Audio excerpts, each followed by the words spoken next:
Are you new down your journey? If you are, you're probably discovering that there are different groups within the spiritual community itself. I am going to discuss in this video 4 different avenues that you may encounter while you're going down your spiritual path.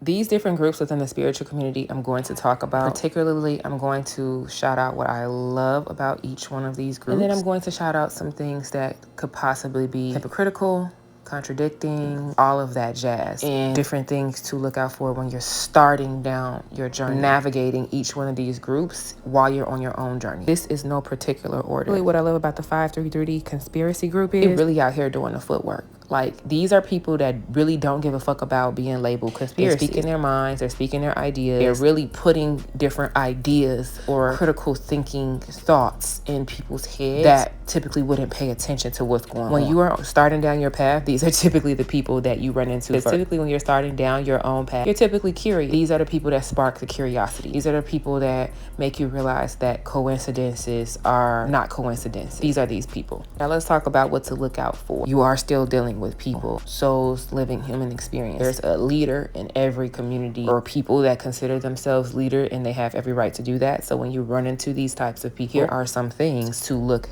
out for. There are some leaders that could become very culty. When I say culty, it's because they are stuck in this particular avenue of the community. We are the chosen one. They spend a lot of their time really just trying to wake people up, so much so where they separate themselves from everybody and everything else to like, oh, well, I'm 5D and you're 3D. I'm up here and you're down here. You need to wake up. They spend a lot of times researching worldly things just to prove to other people that this is all an illusion, which again, that can really suck you away from what you're doing on your journey. That can suck you away from your individual journey, because you stepped into this path, which can deter you from your own healing path, because now you're not paying attention to what you have going on, but you're more so focusing on the conspiracy outlook and the worldly outlook versus things that you may need to be healing on your own and internally healing your bloodline so that you can continue to grow and evolve down your path beyond what's going on in the world. It can become culty depending on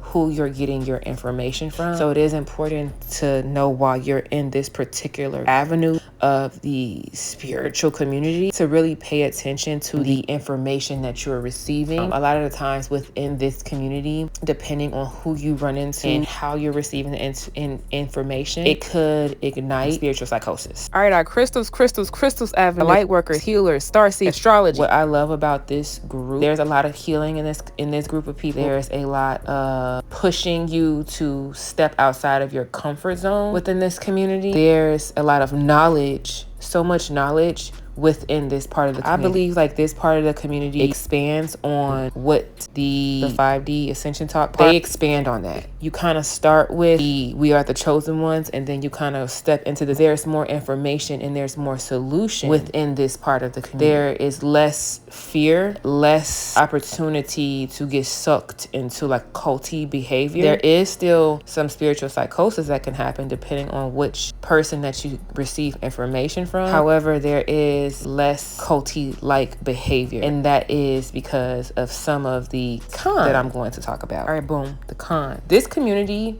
has a lot of capitalism residing within it. It has a lot of capitalism residing in it, and that is because of all the individual work that is being done by the people within this community. A lot of people within this community focusing on their healing, focusing on dealing with money blockages, rituals. There are a lot of people that are tied into astrology. We see a lot of crystals. Again, we have turned within this society into a profit for money. So there's a lot of capitalism. So much capitalism that sometimes it can step away from being about the collective and being more about individualism. Can become hypocritical because we're talking about the collective, but then we're also talking about our bag. You're not sharing your bag with the collective. So I think that a lot of the times you have to pay attention to the leaders within this community. Are they getting their bag and trying to help you assist whatever you need to heal so that you can get to yours? Because in this community, like I said, it is a lot of knowledge, but there's some grounding work that you don't see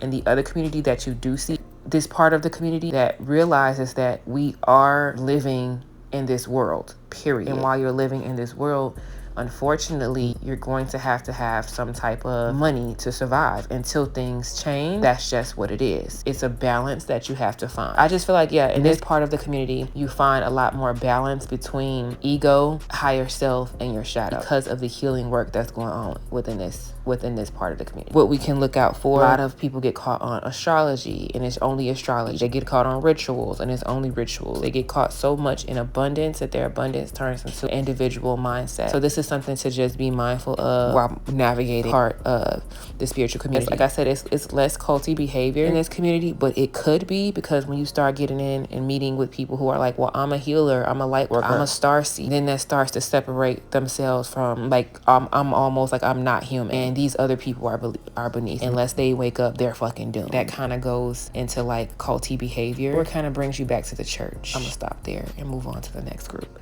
Lots of structure and tradition. I love this group. Focuses so much on healing your bloodline, working with your ancestors and your spirit team and your guides. You're going to see so much of that within this group, because you're going to hear people talk about God in this group. Whether it's God, a higher source, you're going to hear a lot of that in this group that you may not hear in the other parts of the community. You're also going to find a lot of structure within this, which is a good thing. That's amazing, because everybody needs a little bit of structure. That's how you stay grounded. You learn about protection work in this group. You learn about your spiritual gifts and how to navigate your spiritual gifts within this. Now let's address what to look for while navigating this avenue of the spiritual community. Within this avenue of the spiritual community, there can be a lot of seniority complex because of the traditional structure. And if you're running into the wrong person, just like the 5D, 3D ascension group, you can become a part of a cult. It is a lot of culty-like behavior depending on who you run into within this group. And that is because within this group, if you run into the wrong practitioner, they are sucking different things from different avenues. Okay, they do have spiritual gifts, they are spiritually inclined, and they don't really encourage you to use your discernment, because once you start using your discernment, it is easy to see right through them if you run into the wrong group of people or the wrong individual that has other people under them. You can see things like hexing going on, see things like people talking over you. And what I mean by talking over you, having you be in a place so much so where they seem so knowledgeable and they seem like they know what they're doing, you begin to doubt anything that you have been through. You begin to doubt your spiritual gifts. You begin to doubt your spiritual team. They place a lot of doubt on you so that you can keep coming back to them, which again feeds into the culty-like behavior and feeds into the individualism, which again is only going to benefit that person. But again, because they are so knowledgeable and they are so understanding of a structure, that can become harmful to you, because you still are on your own path. You get sucked so much into what they got going on that you are not then paying attention to your path and what you're meant to do and what your purpose. And that's really just the tip of the iceberg. These are still people that we are exchanging energy with. And again, going through the different avenues of the spiritual community, these are some of the things to look out for within this particular group. We've been at 3 corners, but this is a 4-corner intersection. So you might be asking, like, who is this last group within the spiritual community? The last group within the spiritual community is a group that has been through the neighborhood, that has stopped at each and every one of these avenues. People who understand energy transmutation, that understand that all of these groups exist and have a right to exist within the community. They movers and shakers. They understand that all of these groups are true, and more than one thing can be true at once. People that understand balance, duality, and that all of these avenues are needed and all of these avenues are probably necessary for you to evolve throughout your journey. I've met some of the most open-minded people that's on this other avenue, people who have visited each corner and have stepped outside of it and took a look and said, okay, this is what's going on. This is where I don't want to be assigned to a particular avenue. However, I know how to navigate in and out of each avenue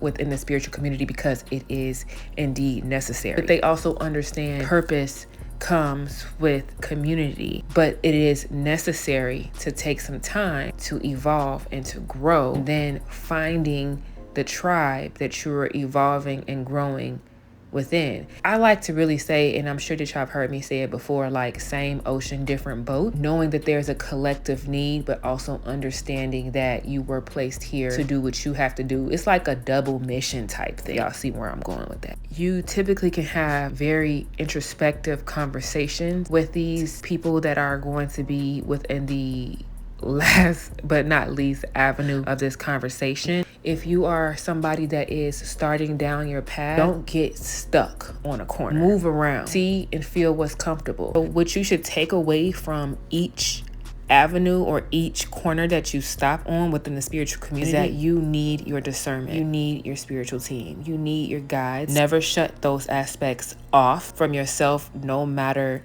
which corner you stop in, because it's going to be necessary at every stop during your journey. I hope this conversation was helpful. I hope that you got a lot of information from it, and I hope that I answered some questions or put some things into perspective for you while you're going down your path. I'll talk to y'all later. Bye.